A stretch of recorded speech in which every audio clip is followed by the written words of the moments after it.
Good evening, everyone, and welcome to Have a Seat with Chris Hansen tonight, live from New York City as we continue our investigation into Dahvie Vanity, aka Jesus Torres, former frontman of Blood on the Dance Floor, accused of sexually assaulting dozens and dozens and dozens of young women. Dahvie continues to be a presence online. His latest antic is to offer a website with hair and makeup advice as he continues to do his live Instagram streams. The investigation rolls on, and tonight, two guests, one who's familiar to this program, Mal Levy, who's a survivor and also is involved in coordinating the investigation, and Dahvie Vanity, who joins us tonight for the first time, a Dahvie survivor who's got a fascinating story to tell. Her experience goes all the way back to 2006, when she first came across Dahvie Vanity in something called MySpace. For those of you too young to remember, MySpace was the predecessor of a lot of communication online and a lot of music and a lot of people who got together for a lot of different reasons. So Dahvie Vanity, thank you so much for joining us tonight. I appreciate it. How are you? Hello, I'm well. How are you doing, Chris? Good. Thanks for being here, and thanks for being so brave as to come forward. Your story is a fascinating one, and one that you and I have been discussing for a couple of weeks now. Take me back to 2006, V. You're 14 years old. How does Dahvie Vanity first get on your radar?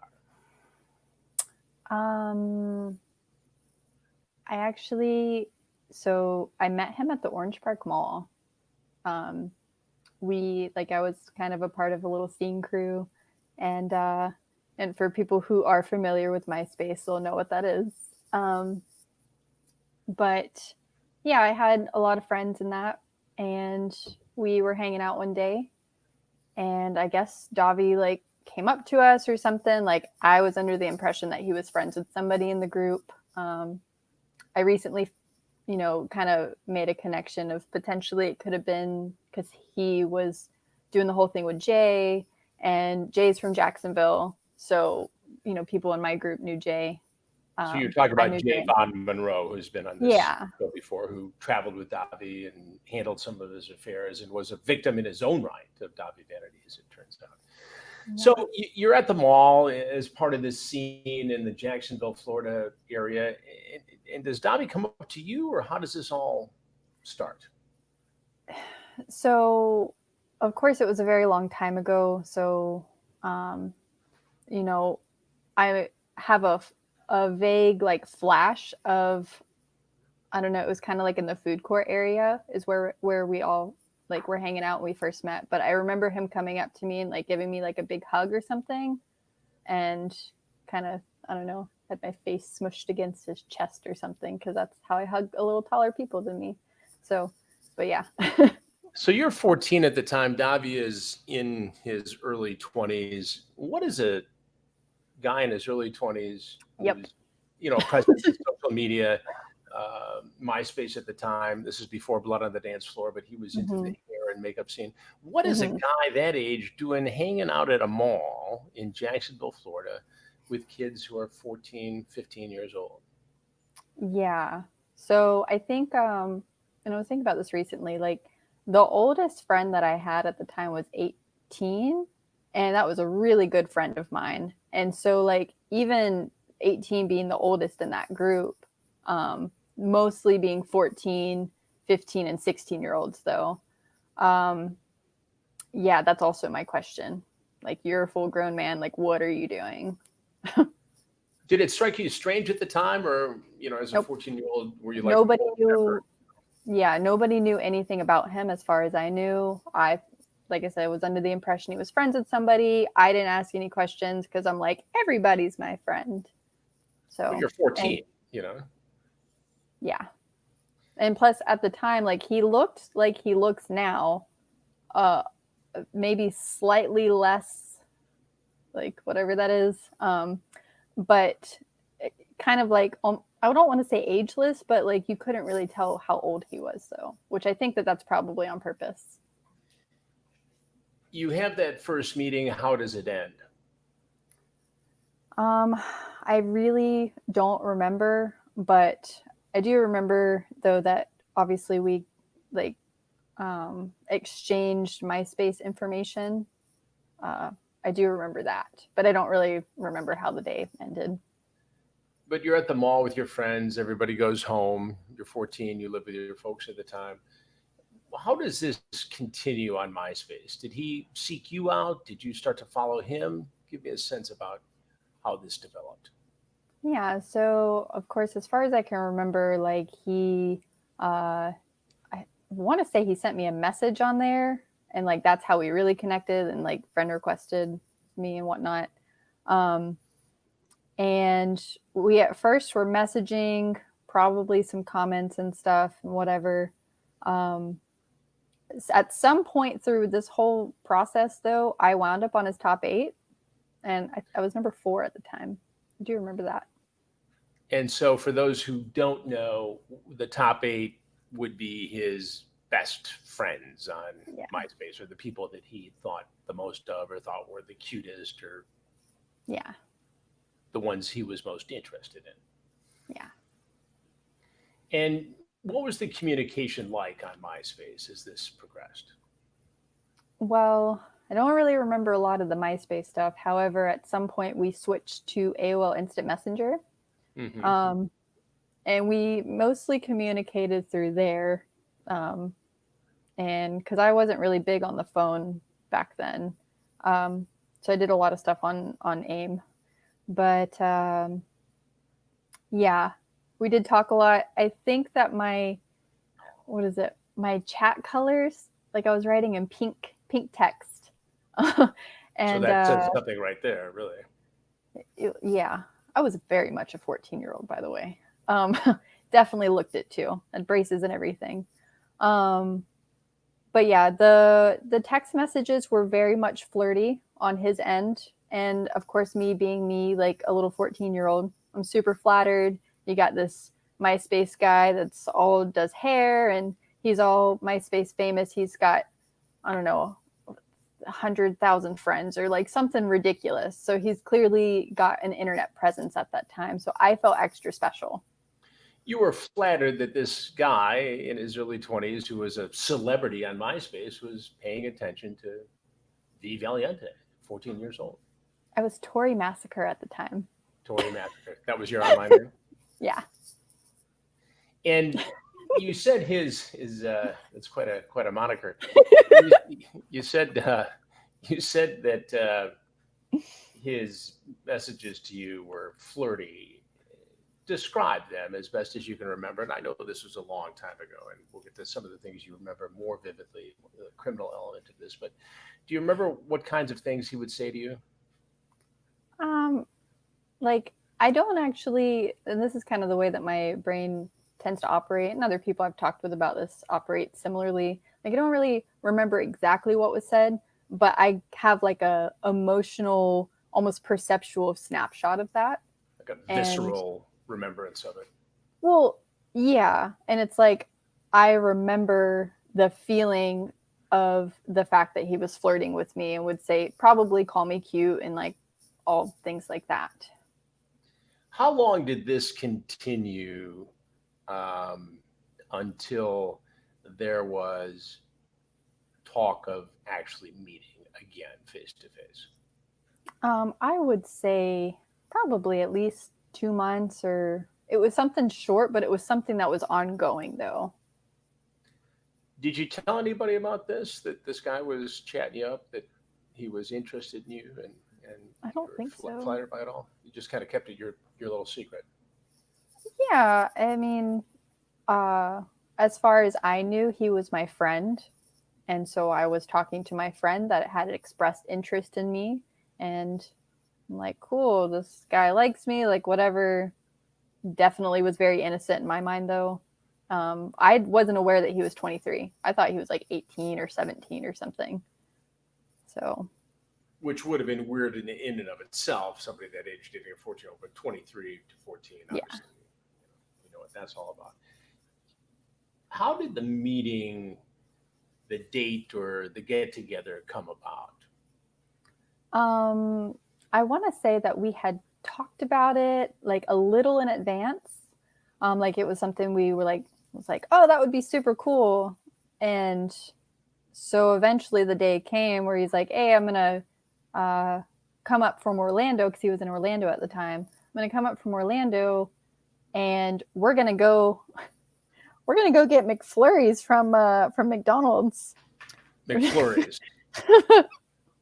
Yeah.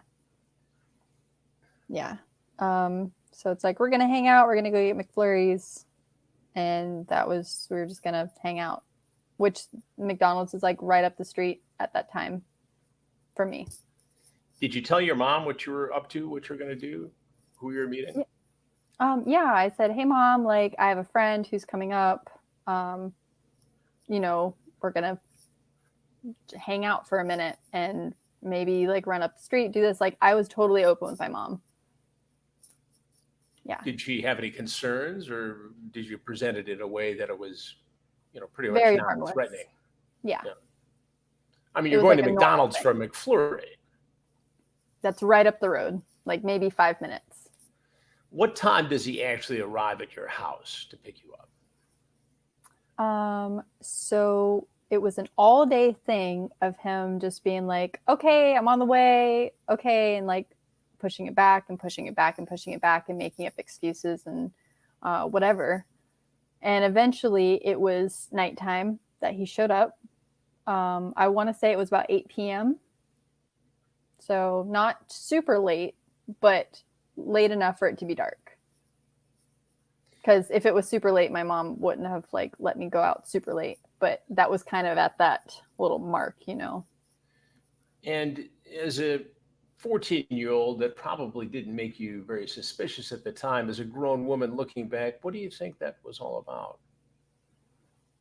What, as far as him pushing, like the time back? Making changes and postponing and delaying. What do you think that was all about?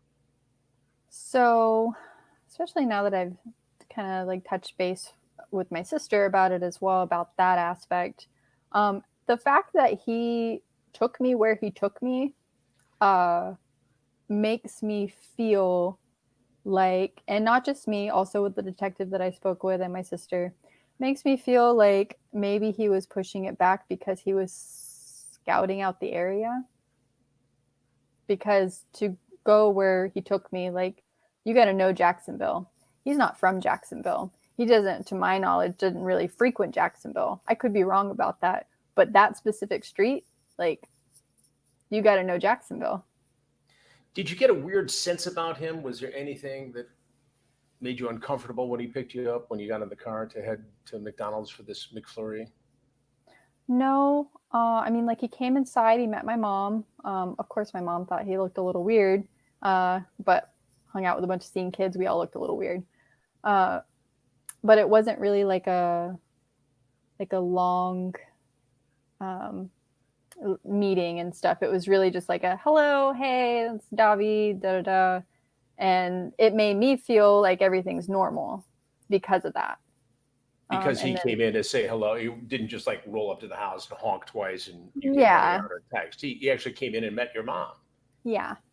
And as far as your mom knew, he could have been 16, 17, just had his driver's license. Yes. Yeah. Did you actually go to McDonald's? No. Never even made it for the McFlurry? Nope. Did you go anywhere, any restaurant, any place to get something to eat or drink? Nope. Where did you go? So I don't know how specific you want me to get, because I can get specific because I looked at Google Maps Right. a few weeks ago. Yeah, go ahead. Get specific. That's why we're here, Yeah. Yeah, so I was living in the Murray Hill area at the time. And there's a McDonald's on Cassett, which is just right up the road. It's not a terrible part of town, but you kind of cross over a little area. I don't know if it's like train tracks or something. That's kind of how Jacksonville's divided. And it starts to get in a kind of not so good area. So I remember basically he took the back roads. Yeah. So from my house, instead of going the normal way that any normal person would have went up to McDonald's, he ended up taking the back roads. How the hell do you know to take the back roads in Jacksonville when you don't live there, for one? So he took me through the back roads, and we wound up on this street called Ryan Avenue, which is a dead end road, and it's like pitch black outside. There's no moonlight. It was pitch black on the road, no street light or anything that he turned down, and it was behind this like you have well, you can't really see it because we're on camera, but yeah, you have Main Street, the Main Street, the Cassett, and then there's this whole little almost industrial kind of area with like garages, like almost like U-Haul type garages. And then there's a street, like a very tiny street right behind that. That's all dead end and has like trees and stuff. And he wasn't searching for this place. He knew where he knew direct. Yeah, he turned directly into the road. Straight there. Yeah. Were you afraid? No, because I knew the back roads. And like at 14, I didn't think that was suspicious at all that he would take the back roads, because people who live in Jacksonville, they may like go that way or something. So at least, maybe if I was driving, I would go that way, but that was also my neighborhood. So yeah, he went straight there. So you weren't concerned by the route he was taking, by the drive? Mm-mm. Because would be where you would go to McDonald's. Yeah, for the most part. And the McDonald's was across the street, like on the main road. It was like almost like a little side street off the main road. What was the vibe in the car? Excuse me. I'm all nervous and stuff. So yeah. I've got all butterflies now. Just like thinking about this is like kind of making me sick. I'm sure. Yeah. I don't really remember the like the vibe of the car ride there. Like I can't remember if we were like laughing or maybe just silent. It could have been one or the other for all I can remember right now. You get to that location, it's dark, there's no street lamp, you're in a car. What does he do?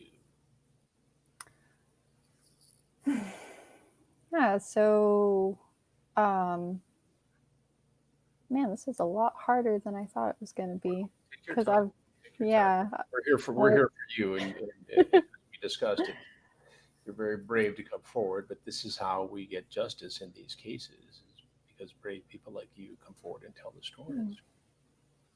Thanks. Yeah, so he takes back roads and he turns right into the street, like takes a right, and then kind of just drives like a few feet and then pulls onto the right side of the street and parks and turns off the car. And I'm like, hey, what are we doing? Literally verbatim, I do remember asking that. Like, hey, I thought we were going to McDonald's. What are we doing? And then he, I remember him locking the doors. He locked the doors? Yeah. Yeah. Did you find that odd at the time? Yep. That was when my alarm started going off. I said, hey, what are we doing? Why are you locking the doors? We need to remind people that you were 14 at the time, so your level of suspicion, is that of a 14-year-old girl. You don't expect somebody to do this to you at 14. But you were frightened when he locked the doors. Yeah, I definitely was alarmed. What did he say?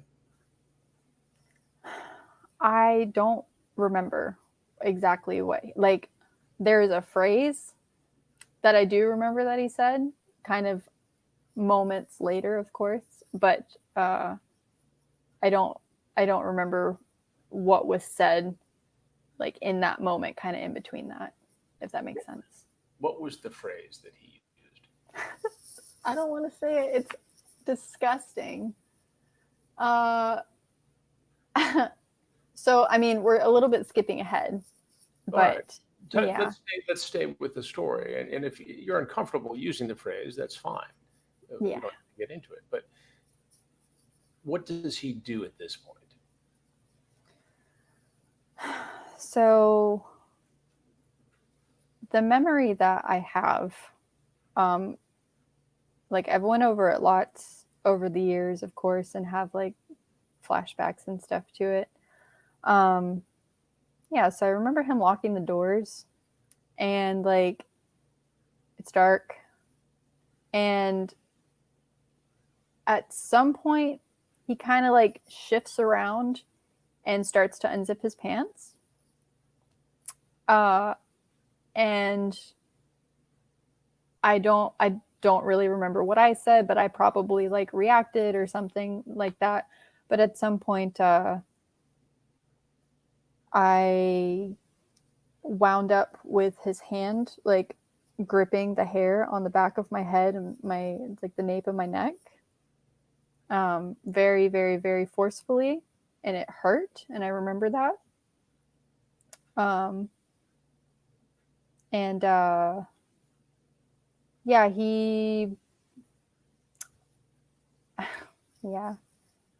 he obviously not, maybe not obviously, pulled my head and face near his crotch, told me to suck it, and I'm screaming and squealing at this point, and crying, and obviously, like I'm not okay with this, making clear, visible signs that I'm not okay with this.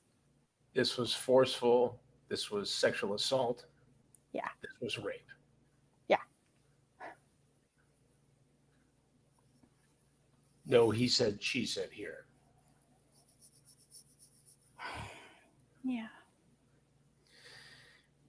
This is so upsetting, as not just a reporter, but as a parent. And you need to remember, V, that this is not your fault. You did nothing wrong. This is the act of somebody who is a criminal who took advantage of a 14-year-old girl. yeah. You did nothing wrong. Your parent, your mom, did nothing wrong. Dahvie Vanity is the bad guy here. Do you want to take a break? Are you okay? I'm okay. Okay. I just feel like my life is coming full circle right now. I've been carrying this around for 14 years now. Yeah, I know. It's a lot. It's a burden. Yeah. Especially when we'll get to this in a minute, especially when, justice has been so slow here. Yeah. Here's the incredibly good news, and we'll get into this more later. But having gotten to know you a little bit, I mean, you're an incredibly poised woman who's found a great career. You've got your life going on, and in spite of this tragedy, this victimization, you're a really together person, and you should be very proud of that. Thank you. So we understand what happened in the car, and sadly, it is far from the only time these allegations have been leveled. The criminal act is similar in virtually every detail to the stories other survivors have told to me, other reporters, other content creators, law enforcement. It is, in legal parlance, similar acts. That's what they call it when they go to trial. I didn't even know that until recently. I hadn't not read any of the interviews. I just hadn't been keeping up with it or anything. And it wasn't until I started getting in contact with Mal and actually getting involved that I was like, what pops up when I search Dahvie and what's going on? And I just went to a random post about it, on Google, and I read one statement and I said, wow, that mirrors exactly what happened to me. The violence, the aggressive nature, I mean, the gripping the hair on the back of the neck, the whole thing. Yeah. The whole thing. The whole Yeah. thing.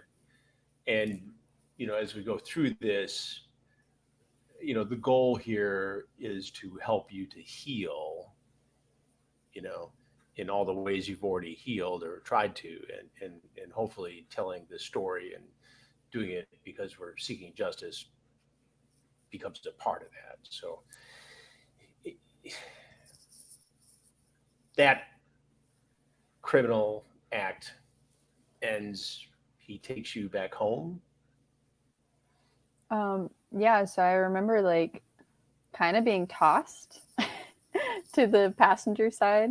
Like I'm like over the center console while this is happening. Like my hands are pinned down and everything. But like whenever everything's done, oh god, it's so disgusting. Anyways, he just like kind of tosses me to the passenger side.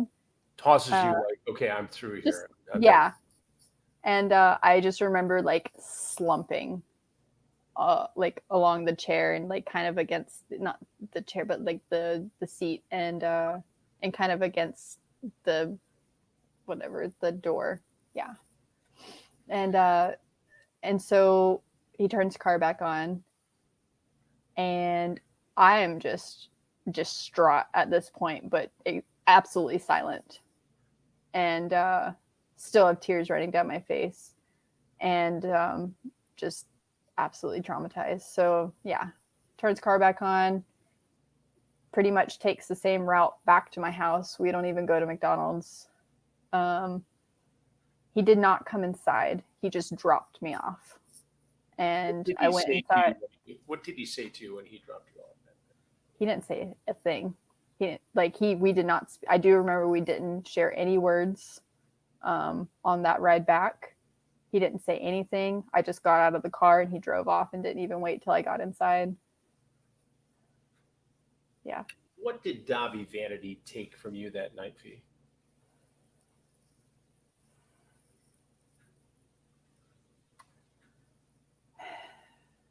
You know, I'm still trying to figure that out. Yeah. Did you ever hear from him again? Nope. Never Not a heard from him text? again. Not a text? Not a Nope. call? Mm-mm. Not a communication on MySpace or? Mm-mm. I also, he ended up taking me off his top 8, by the way, after he was done with me. That's just awful. I mean, criminal, awful, sadistic. Disgusting. You walk in the house that night, 14 years old. Just I can only imagine the confusion, not even realizing the true extent of the crime or the victimization that took place here because of your tender young age. Did you say anything to your mom?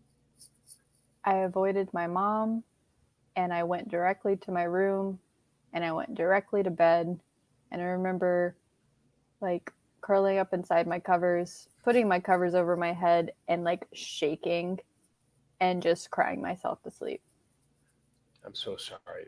Yeah, I'm sorry that you had to deal with that. I'm sorry that you're still dealing with it. I'm thankful that you're here telling the story to help yourself and others get some sense of justice here.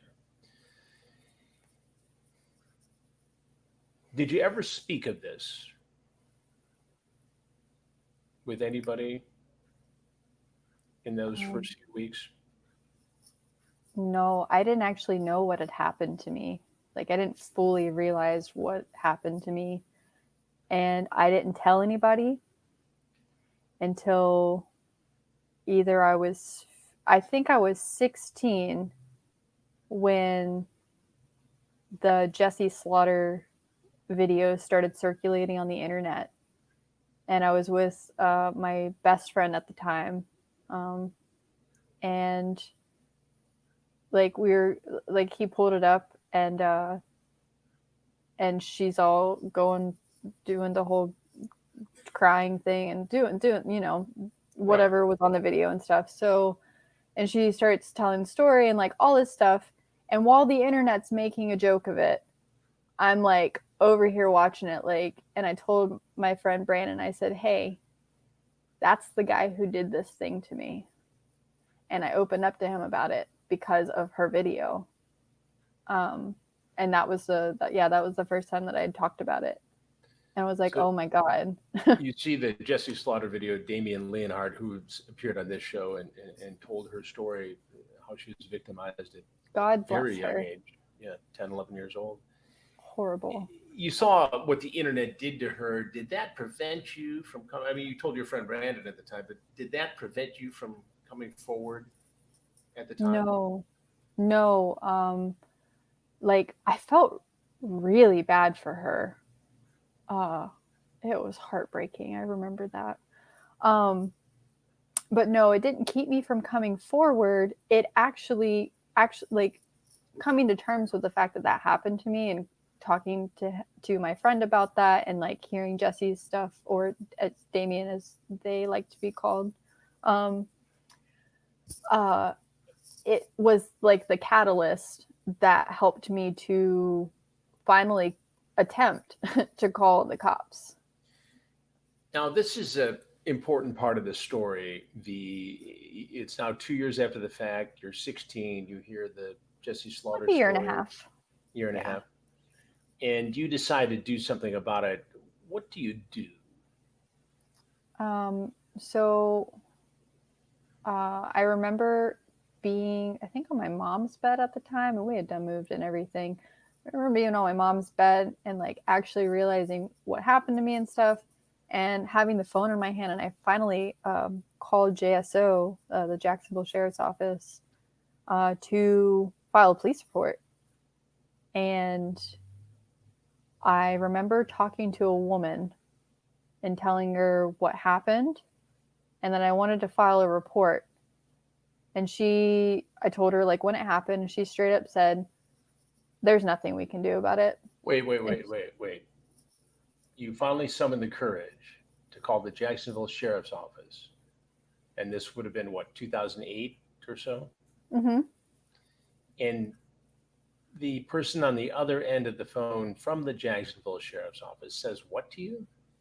there's nothing we can do about it. Nothing we can do. And does she say why there is nothing we can do? Um, might have been because it was too old, because it didn't just happen. But I do remember she essentially hung up on me. I was just like kind of looking at the phone, just like with my mouth still open, still trying to speak, and she just clicked. And your mom was near you when you reported this, or she was I can't remember. right? Did you share then with your mother what had happened? I I think so. I can't. That is a little unclear, but I want to say yes. Like when I finally realized all of that, I want to say that I did open up to her about that. Did you think at that point you would never see justice? Did you sort of Yeah, give up? yeah. I pretty much just kind of gave up. And then what made you come forward again after all that pain, after all that frustration, after being denied justice for that long? What made you step forward yet again? I was pissed off. I actually, Rightfully so. I mean, to be told that by a member, that whether it was an administrative person or an officer or a deputy or a detective, whoever it was, that's just wrong. And we know that now, and we'll get into that in a minute because the sheriff's office did ultimately try to do the right thing here. And so, as yes, bad as that was in 2008 or so, more recently, they tried to make good on it. yeah, But in between then and now, more recently, when they did take a report, when they did do the right thing and were very diligent about doing it, what was it that made you come forward and say, I'm not going to carry this around with me anymore? well, so actually I started to go out publicly with it, like, sort of kind of publicly, like on Facebook. I think starting in 2015. um I remember posting my story about it, like on my personal page, to where my Jacksonville community like knew. Mm-hmm. And I kind of like, I guess slowly but surely started speaking out about it more and more. And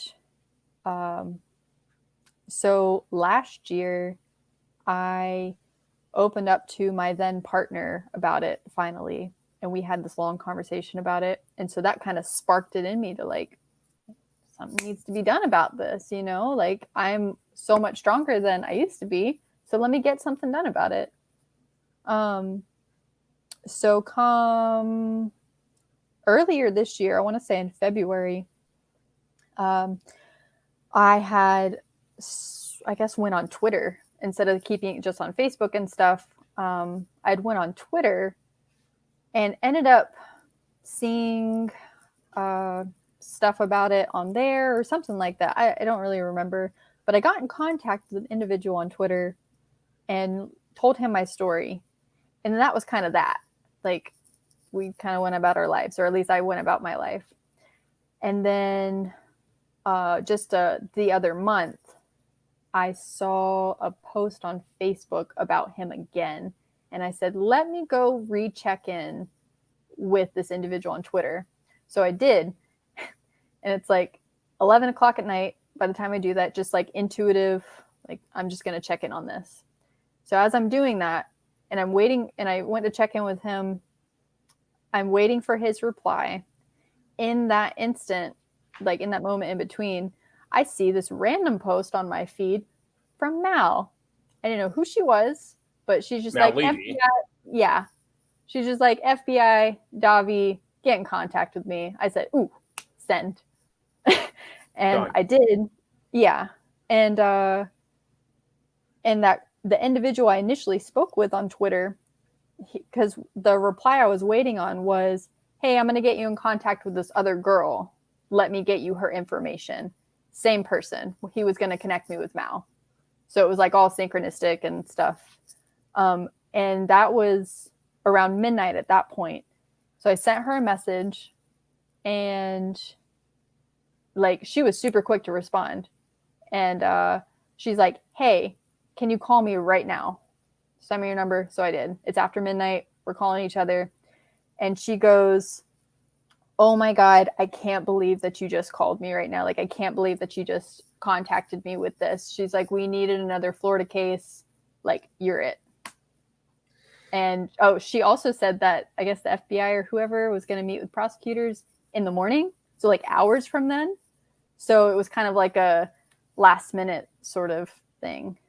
So compare how you felt when that person at the sheriff's office told you there was nothing they could do. That feeling to finally getting in touch with Mal Levy and realizing, okay, something could be done here. What was going through your mind when that sheriff's officer, that sheriff's deputy told you there's nothing we can do? Just like a feeling of relief and just like, whoa, like something's finally going to get done about this. Yeah. I don't really know. We have Mal Levy with us here tonight. Mal, join us now, and let's put you in the screen with V.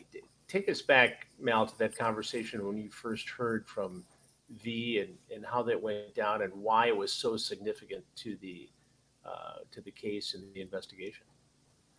Hey, I was gonna say I was tearing up when she was telling her story because I mean we have spoken obviously, but it was more of like a quicker story, so I didn't hear like the details, and I don't know, it fucking guts me every time, dude. I'm really sorry that happened to you, V. I just wanted to say that real quick. So that I was posting like crazy that night, and like I called Ashley and I was like, hey dude, can you post some stuff about like we need Florida cases, like we need people.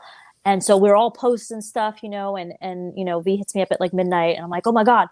So we get on the phone and she was so sweet, and we had a relatively, well, not relative, we had a very good conversation, and she told me her story, and I did what I always do, where I connect her with the right people involved in the case as far as our agent is concerned. And I like to walk everybody through the process of filing a report. And the reason, and I really want to really stress this, a lot of people kind of like come at us, like me or Ashley or whomever else is posting, and say like, oh, don't go to them, go to law enforcement.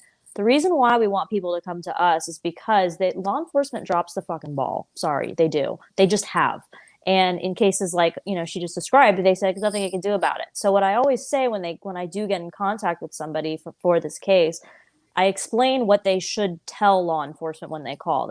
I always want them to let, even if you don't feel comfortable telling me your story, that is completely okay. I don't need to like gatekeep your story. That's not why I need to know it. I mostly embedding it. But it's because we want to make sure that the law enforcement is well aware that it's an open FBI investigation right now, and that FBI is asking for us to file reports locally with the proper jurisdiction. And, I also would like them to know the name of the agent and all of this stuff, because some people have had issues filing reports even recently, but when they're given that information, I find that it goes a lot more smoothly. Like, I've spoken to V's detective. He called me once, and he's so nice, and he was like so on top of it. There's a couple detectives that I've spoken to in different, cities and states that are just so sweet and kind. And, unfortunately, there's so many stories that I've heard from girls where they have tried to come forward in the past and it wasn't taken seriously, just like V was explaining. And, that's why we want to handle it this way. And V, when you talked to the detective from the Jacksonville Sheriff's Office this more recent time, how were you received? Great. It was a great experience. I initially filed my report with an officer, and that was surreal. I'm like, oh my God, I can't believe I'm finally doing this after so long. And it was it was a good experience. But it wasn't the same officer. That they connected me with a detective after that. Right, and, who specializes in this sort of criminal investigation. Yeah. And so a couple things with that. So for one, the detective, freaking amazing. Like, what a great dude. He advised me when I told him initially how they handled that. He's like, that person would have been fired if that would have been now. Like, we have special detectives who are on these sorts of cases. We have like 20 or so of them, like, that are dedicated to this. And if you would have gotten hung up on essentially like that now, like, that person would immediately be fired. And he ended up coming down to where I live, because I don't live in Jacksonville anymore. So he took a trip all the way down to see me, to interview me, and actually like go through this step by step with me in person. Did you feel like finally you were being heard? Did you feel that finally your story was validated because of the extra steps this detective took from the Jacksonville Sheriff's Office? Yes. And what did the detective, I'm so glad that, and I know this from dealing with law enforcement, that the vast majority of detectives care and are on top of the cases like this. Did he say that this was important, albeit, an older case, because it does prove similar acts? And while Dahvie may be outside of the statute of limitations on this particular crime, that you could be a valuable witness in other more recent cases and prosecutions? Yes, absolutely. And we know, Mal, and you can chime in here too, that that's exactly what happened in the Harvey Weinstein case, where he was most recently convicted. One of the witnesses had a criminal, filed criminal allegation against Weinstein outside the statute of limitations, but her testimony was taken in court and was significant because of the similar acts. Absolutely. In fact, of Harvey Weinstein. In our case right now with Dahvie, I mean, literally every single one of us who have, come forward, whether we've, pressed charges or some that haven't, I mean, most of us are technically out of the statute of limitations, but it doesn't matter. We can still do this. It does not matter. It's just it makes it a little bit more difficult. It makes it it takes more time because of that. I know a lot of people are always asking us, anyone know when a conviction is going to happen? Do we know when this is? Some survivors will write me and say that they're losing hope. And, at the end of the day, these things they take time. I know that, we want instant gratification. Obviously, we want this guy locked up forever, but it's not just going to happen like that. It takes some time. And in order to really make a good charge, they need to have all the information they possibly can at that time to make the charge. So it's better that they're not rushing it, honestly. Notwithstanding the fact that all this is taking place during a global pandemic and COVID-19, everything, protests, and I mean, it just you could not have a worse time. I talked to somebody, on the Onision case just a few days ago, and not only do they have all the things we know about, but massive fires. Yeah, there's a lot going on right now, so it kind of slows it down. Right, and I was told by this detective that unless it's a murder or a vicious, violent crime that is, happening right then and there, the DA's offices in many jurisdictions are not even reviewing cases. Yeah. Everything's on hold. So people do have to be patient. And V, there's no excuse for you being told what you were told all those years ago. And obviously that was validated by the current investigation, the current detective, and the way he treated you in this investigation. That's great news all the way around. Was there a time, V, that you thought you would never come forward about this, that you would never see justice? Pretty much the whole time.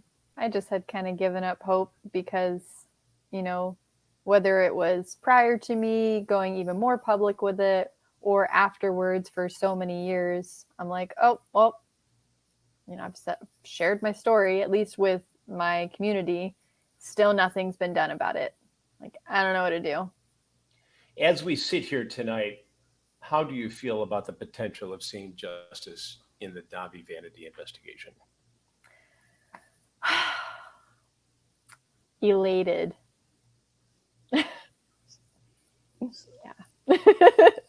I mean, obviously what we all want to see is ultimately justice being served on somebody who's, accused of these heinous crimes countless times. But just having it come this far, do you feel that you can start at least the process of putting this behind you? Yes. I definitely feel like I'm wrapping up a major life cycle right now in general in my personal life. And that is a part of it though. And so everything's kind of coming full circle. And so I'm like, oh, I'm doing my part in this whole process with, Mal and the investigation and everything. I'm doing my part. I'm playing my role. And yeah, so it feels. And Mal, what does V's case say, Mal, about all the others and why it's so important for survivors to come forward, even if they're outside the statute of limitations, and be heard and make sure that their statements are put in this central file, if you will, with the FBI or their local jurisdiction? Well, clearly this guy has a really disgusting pattern. Anyone that's been following this case and following this show and any other show or reading the articles can see, this guy has several patterns, but they're always consistently with the same patterns with every single person, essentially. And the fact is, I mean, look at this. In this case, this guy goes into her home and meets the mom, and you know what I mean? You really have to be careful, first off, because it just goes to show how good these people are at covering up what kind of people they are. I mean, the fact that this guy literally locks the door and then does something so disgusting. Well, I mean, diabolical. I mean, it is. It's a horror movie. It's a literal horror movie, and it's so important to come forward. And even if you don't want to speak publicly, that is completely fine. Honestly, I know a lot of people think that they have to. They don't. But if you come forward and if you have been affected, because there are still people that are reaching out regularly, I still get contacted. It's slowed down a lot, obviously, but they are still there. And the more that you reach out, the more that this helps, because we really need to continue to build this case to get him locked up. Because if we make a charge on him and he goes away for 10 years, do you guys realize, like, think about that, everyone watching, how much does that suck if he goes away for 10 years? No. We want him in there 40 to life. Okay. That's like, I'm not going to stop until he is gone forever. And that is a fucking promise. So if you have been assaulted by this man, and I don't care how old you were, I don't care when it was, you don't need evidence. Please reach out to me. Let me help you, because we really need to get this guy away from these kids. Like, everyone's putting hashtag save our children. Well, this is it. This is literally it. This is time to do this. This has been going on for who knows how long. At this point, I know of cases dating back 15 years ago right now. This has been going on for at least 15 years. And this creature of a freaking skunk puppet, whatever the hell you want to call him, is walking around with his bald ass head doing the same shit he was doing 15 years ago and getting away with it. And kids still he's out there. You know this. I mean, he's out there now promoting this hair makeup site. He's got merch. Yeah, he can't even contour his nose. Don't pay for that shit. Yeah, it's terrible. Sorry. But he's doing a live stream virtually every day on Instagram, talking about all his touchy-feely nonsense.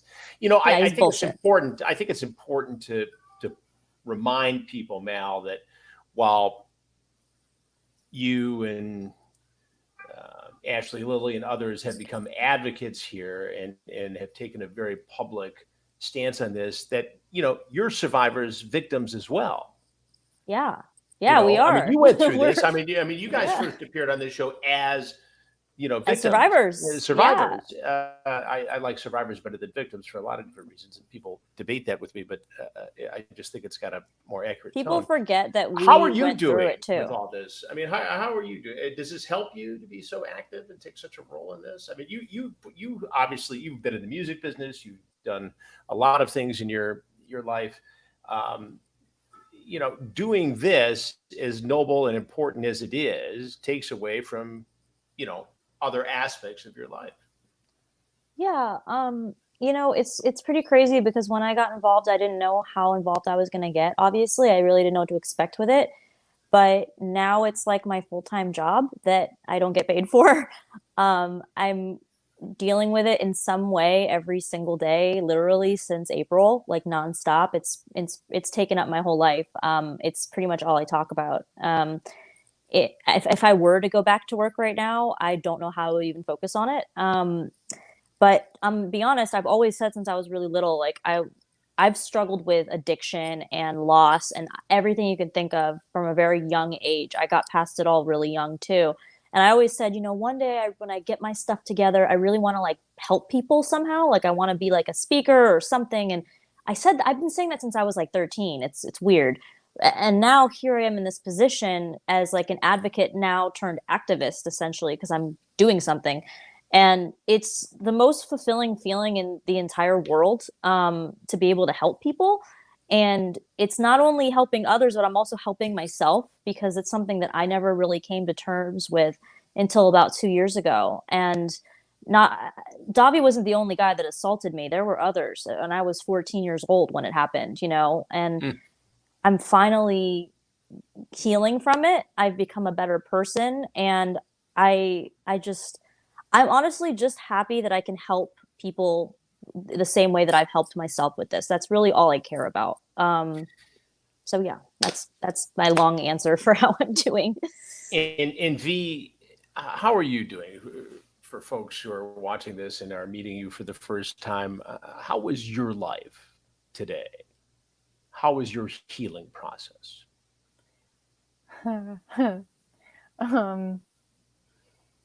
I have been going through a lot, and this is just another aspect of that. I've been going through a major healing process with this situation, getting out of an abusive relationship recently, like still healing from cancer, like the surgery that I had from earlier this year. And yeah, so this is good healing stuff right now. Good. Well, yeah. We wish you only the best, and that the healing continues, and wish you success in your profession right now, which is She's great. kicking butt, by the way. Yeah, I know. I see all your posts every day. I'm like always. And do you want to tell people about? Do you want to tell people about what you do now, Dee? Ooh, yeah. Cool. So I am a licensed massage therapist. I've been wanting to do that since I was 15, so I'm living my dream. But not only that, like I really resonated with what Mal was saying, is that it's so fulfilling to help people. And so, yeah, like I do body work, do Thai massage. I also am a yoga instructor. As of a few weeks ago, I graduated. And I also, like, not just the bodywork aspect, but I consider myself a healing arts practitioner. So my goal with that, and this all plays into that as well, is to focus on clients who have had emotional trauma, like go into the work of the trauma field. That's so important, and Yeah, so awesome. what a great niche, to be involved in. That's good for you. I mean, I think that's tremendous, and it we do these stories, we do these shows, whether it's here or some of the other things I'm working on for television, and most of my projects have to do with crime and dark subjects and everything. So to see somebody who's been victimized and who's a survivor and who's now helping others, I mean, it makes you realize sort of that, okay, we can get through this. We can all help each other get through it, and we can all kind of direct our energy in a positive way. So I appreciate you sharing all this tonight, P. And I, keep in touch, and we'll stay in touch with you, and just keep moving forward. I think it's absolutely. I mean, I wish we didn't have to meet under these circumstances, but I mean, you guys make my day just knowing that, you're moving in the right direction there. So keep going. Is there anything else, V, you want people to know tonight before we wrap up? Well, actually, if there are any people who are watching, who are trauma survivors, there's a book, I can't remember the author of it, but it's called The Body Keeps the Score.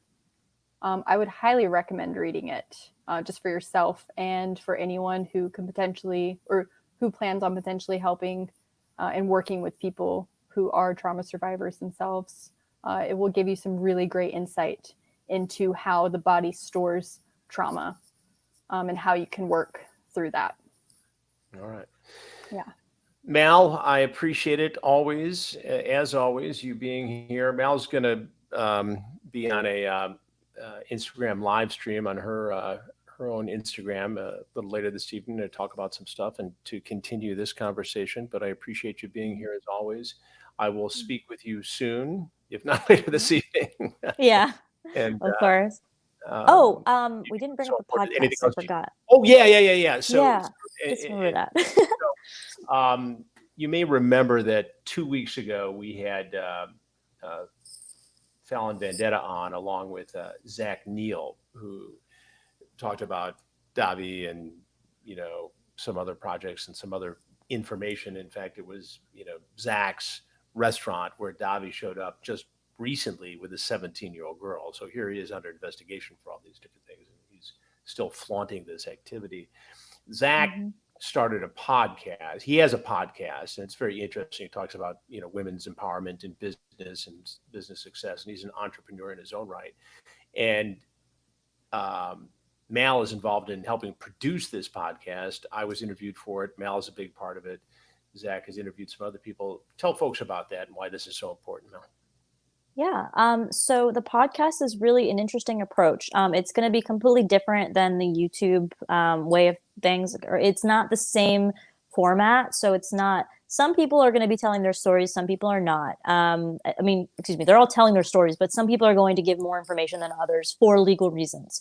But we have a great group of people that are going to be involved with it. So we've got licensed professionals like in psychiatry, law enforcement, all everywhere.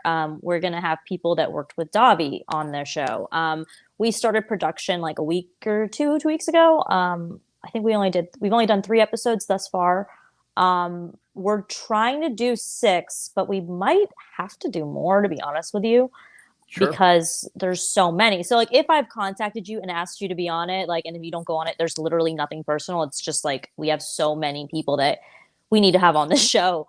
But it's really powerful. It's a call to action. That's what the deal is with this show. You know, we want people to do something. We want you to be involved in this case, like the way that I am, the way that we are, the way that so many are involved. Like, so basically, we're gonna air it all as like one binge watchable series. It's not, you can't see it, sorry, it's like you listen to it, it's a podcast. But it's gonna probably be out in like a month. I'm not really sure on the date yet. I mean, obviously I'll be posting about it, and so will Zach. Zach is phenomenal. He is such a great guy. I adore and I'll keep him. Everybody posted here too, so yeah, we'll make sure such a good dude, so kind, great interviewer, just wonderful person to work with. So I'll keep you guys posted on that on my socials. But I just wanted to reiterate that we're doing it a different route, and it's going to be great. But anyways, again, if you were assaulted by Dahvie Vanity, or if you want to speak on our podcast or anything like that, or if you just need to vent, you know, get in touch with me. I'm best reachable on social media. I mean, I'm sure Chris will post my links, but I'll just tell you my. Go ahead, tell folks that. Yeah, just hit me up. My Instagram is at Mal, MAL _ Levy, LEVY, and my Twitter is at Mal Levy _. So yeah, just, you know, if you need anything, hit me up, and I'd be more than happy to help you. All right, Mal, as always, thank you very much. I'll talk to you soon. Dahvie Vanity on the show tonight. Thank you so much. So brave, so powerful, so important. Thank you to Ryan Jones, our producer in Detroit, Michigan tonight. Gabrielle, I'll call you shortly. Thanks for having a seat with Chris Hansen. I will see you next week, if not sooner, right here on YouTube. I'll be watching. Have a pleasant, peaceful evening.